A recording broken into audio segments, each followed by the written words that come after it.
Hello everyone, good to see you again. My name is Ank Kleinmeulman. Our website is cwowi.eu, Church Without Walls International. There's a main website, cwowi.org,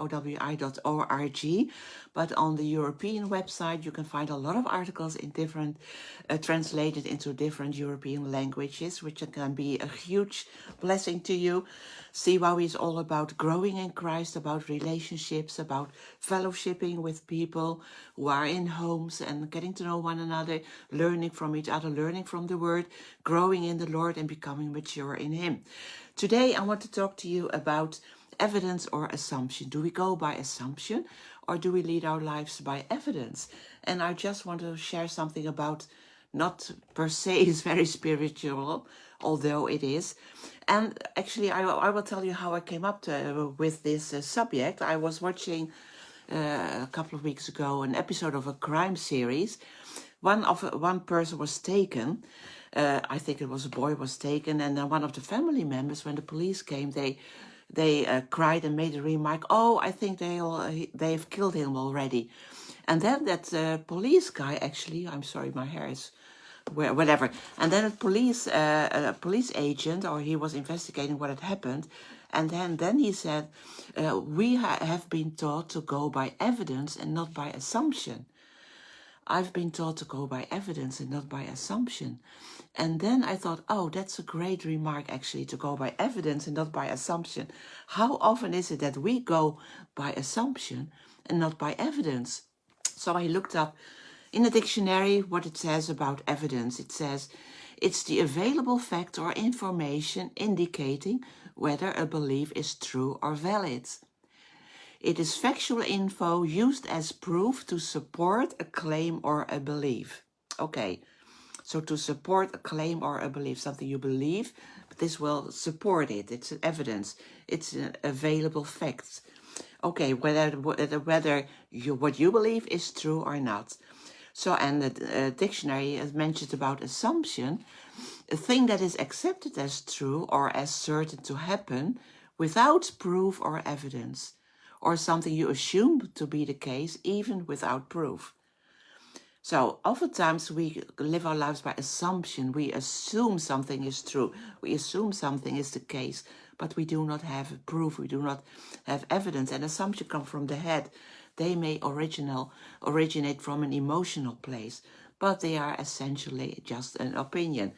So assumptions also allow you to hide behind your version of the truth, what you think is true, and you hide behind it because you assume that is true, the way you look at it. Ecclesiastes 10:13 in the New Living Translation says, "Fools base their thoughts on foolish assumptions, so their conclusions will be wicked madness." Well, that's something, right? But do not base your thoughts on foolish assumptions. So you know that CWOW is about house church, people meeting in homes, and the New Testament is written by people doing house church, written to people in homes. So the context about it in the New Testament is about the home, people meeting in homes, relationship-based faith. So when Paul wrote to the Ephesians in his 4th chapter, he says, "Walk worthy of the calling with which you were called, with all lowliness," that means humility, "gentleness, long-suffering, be slow to anger, bearing with one another in love, and make effort to keep the unity of the Spirit in the bond of peace." So make every effort to keep the unity of the Spirit in the bond of peace. And that's so important because when you meet up with one another every week or a couple of times a week, you see the same people over and over and again. And someone can say something or text you something, and you assume that he means this or that, but you don't know. And you can take offense when you think, what is that person saying to me? Doesn't he like me? Or what is going on here? And when you leave it like that, things can build up in your mind, right? We all know that can happen. Okay. So an assumption can be a really good thing, like you can assume that your friend will be on time for the meeting, or a really good thing, like assuming that most people do have good intentions. But there is a point at which an assumption really can become sinful when we believe something about someone else that is not true, or it lacks proof or evidence. You just assume that it's true. And then we let our attitude, we let our actions toward them be shaped by that lie. And yeah, I think it is true to say that human nature is prone to believe the worst about others, and we sin or we trespass against others when we unfairly judge them. Philippians chapter 2, verse 3 and 4 say, "Do nothing out of selfish ambition or vain conceit, but in humility consider others better than yourselves. Each of you should not look only to your own interest, but also to the interest of others." And too often we jump to conclusions based on false or incomplete information. So we have to allow ourselves to, when we allow ourselves to operate like that, that is not looking out for the best interest of others. It's actually kind of arrogant, because you are thinking that you are God, assuming that you have the omniscient view of others, when in fact you do not. Well, let me say like this. There are a few ways to keep your assumptions in check. Number one, don't assume something is true after hearing one side of the story. You know, there are always two sides of the story. And we have to acknowledge that we do not have all the facts every time. So you can ask yourself, is there another perspective you should seek about? Also true that we have lost the art of conversation, and I see that with a lot of young people. They like to text you even for a birthday. Grandchildren like to text and say, "Happy birthday, Omi." They don't even sometimes make the effort to call you and to start a conversation, to ask about how you are doing. So just talking to someone, pick up the phone, not just sending a text message, which can easily be understood wrongly. And when you do a text message, people read into the conversation or an email, and they read things which are probably not even intended that way.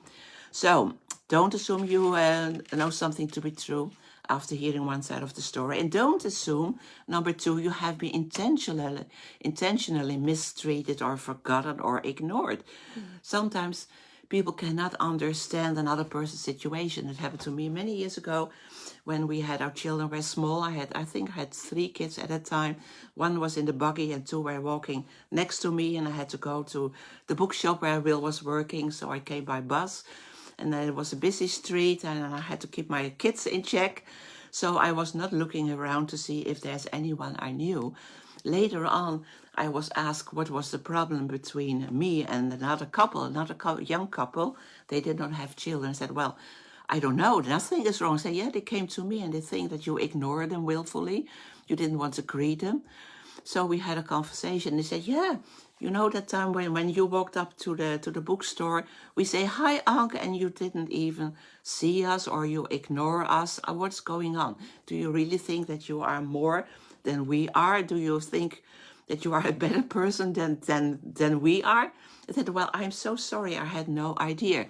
I was just watching my children. I was not looking around. I was not willfully ignoring you or whatever. I am so sorry." So people sometimes can't understand another person's situation. And when you assume something like that, like they did, that can lead to offense, what actually happened to them. And they might think it as, well, you don't want it. They take it as a rejection. So we oftentimes measure others by their expectation, and we tend to measure ourselves by our intentions. Okay, Proverbs 19:10 says, "Good sense makes one slow to anger, and it is glory to overlook an offense." It's good to overlook an offense. Well, number 3, don't assume people you love will never hurt you.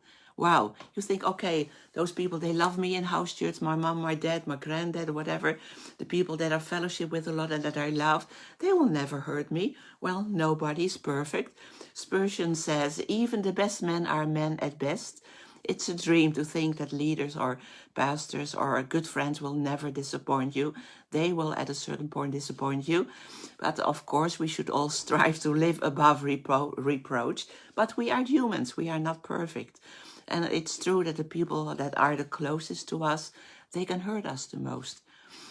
And number 4, don't form opinions in your mind and emotions about another person's actions. What they do unto the Lord. They have to stand before him and give an account of what they do. Don't judge their heart. You may judge their actions, what they're doing, but don't judge their heart to think, oh, but that's what they mean. That's their intention. You don't know.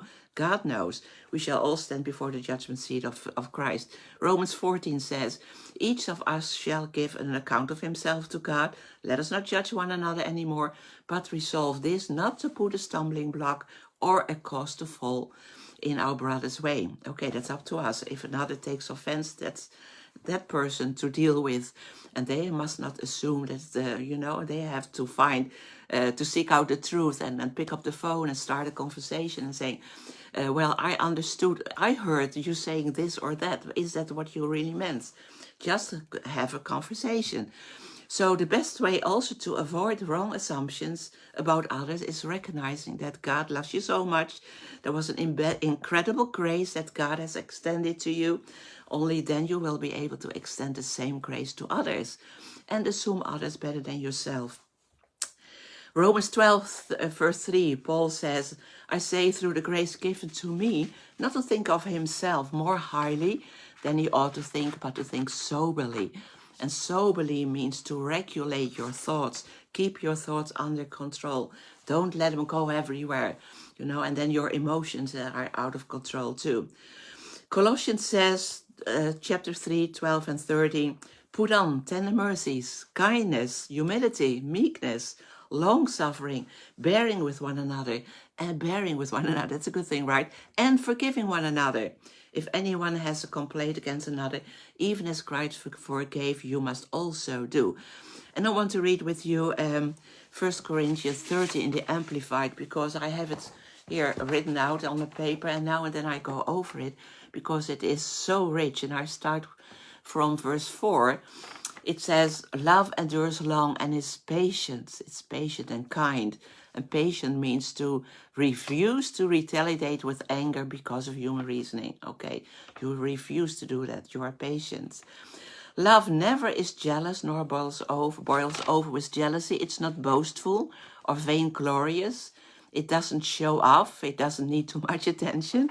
It does not display itself orderly. It's not arrogant or swelled up.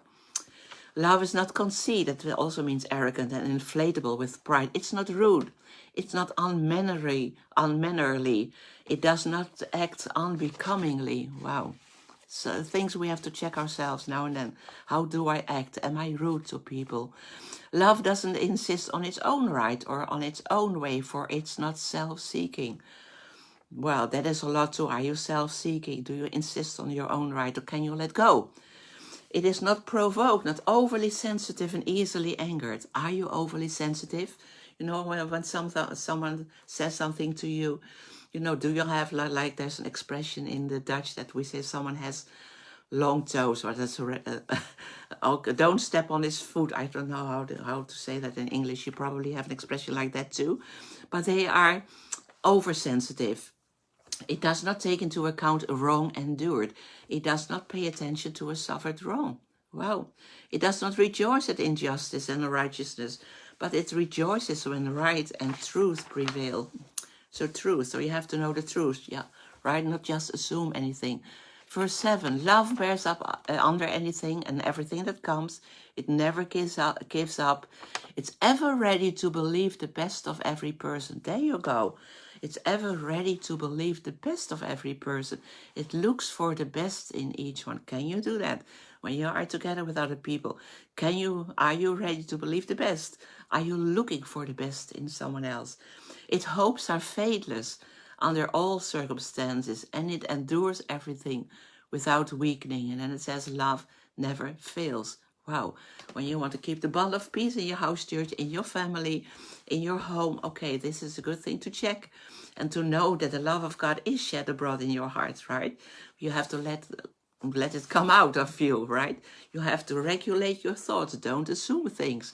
Be ready to believe the best of someone else. And then the first verse of the next chapter says, eagerly pursue and seek to acquire this love.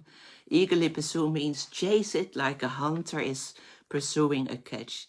Wow, that's something we must do. Eagerly pursue that love. Can you do that? Are you assuming things about the people, or do you have actually evidence? Are you willing to go to have a conversation with someone when you don't understand what he means, and not just cutting him off or saying, you are not my friend anymore, but keep the bond of love and pursue that love and be filled with the love of God. Okay, if you have questions, you can always go to cwowi.eu. See you next time. Bye-bye.